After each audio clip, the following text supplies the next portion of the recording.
Skyrim, as peaceful and tranquil as it appears, is experiencing one of the most chaotic periods in its history.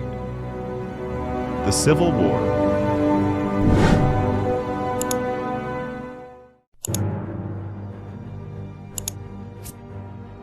Literally and politically, Skyrim was divided. The Stormcloak Rebellion and Imperial troops brought the province to the brink of total collapse.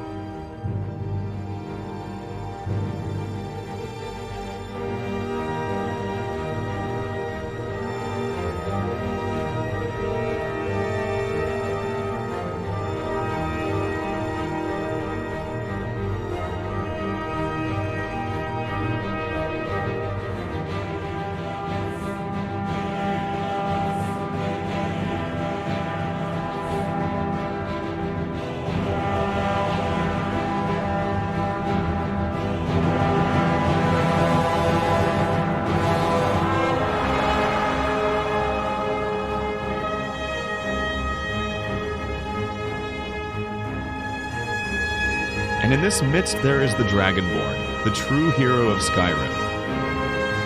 Tired of an imperial tyranny disguised as an attempt at stability, and a cultural dictatorship disguised as a rebellion for freedom, he decides to act.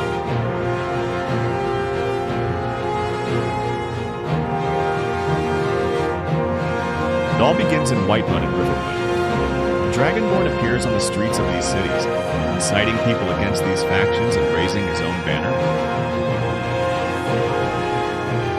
His voice was convincing, enveloping his allies with powers previously unknown, most unimaginable. He also called to the dragons, and they responded. The Dragonborn becomes a symbol of freedom. Some breathe a sigh of relief when they see him parading his armies through the halls of their newly conquered cities. Others simply lay down their weapons and join his cause.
With the Civil War over and the Thalmor being pursued by the Blades, the Dragonborn convenes a new moot with the Jarls and is elected the new High King of Skyrim.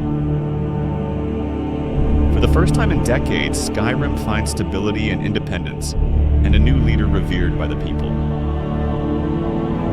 But not out of ambition, but out of a need to see the Dragonblood occupying the Ruby Throne again, the people of Skyrim and the rest of Tamriel began sending delegations to Skyrim, requesting that the Dragonborn meet with the Elder Council.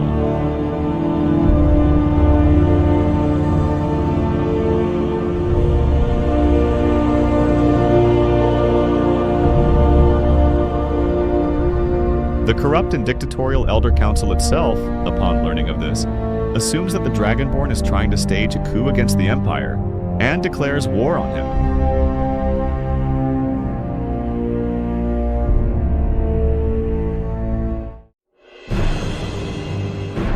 Immediately, Imperial troops invade southern Skyrim, but are repelled by the solid structure of the province, which effectively counterattacks.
Now a new emperor sat on the Ruby Throne.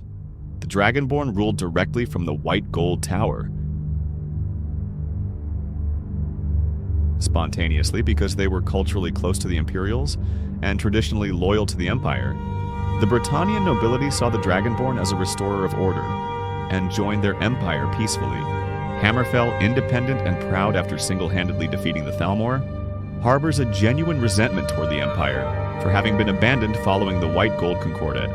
Knowing this, the Dragonborn submits a proposal for a military alliance against the Dominion, without the Red Guards relinquishing their autonomy. And they accept.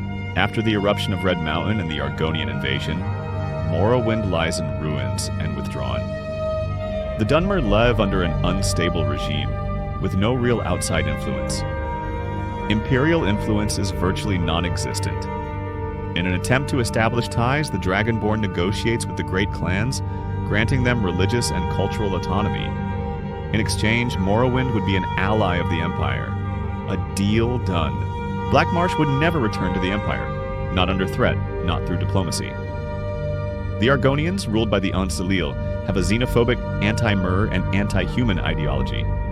Even the Dragonborn's good faith attempts to establish dialogue, he receives only silence from Argonia.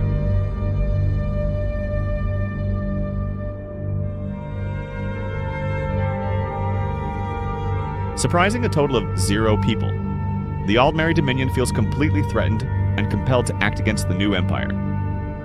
This time commanded by a dragon descendant. Honoring the truce, Altmer ambassadors arrive at the White Gold Tower to deliberate on the Dragonborn's empire and demand new measures and clauses in the Concordat. Could this be the prelude to something beyond?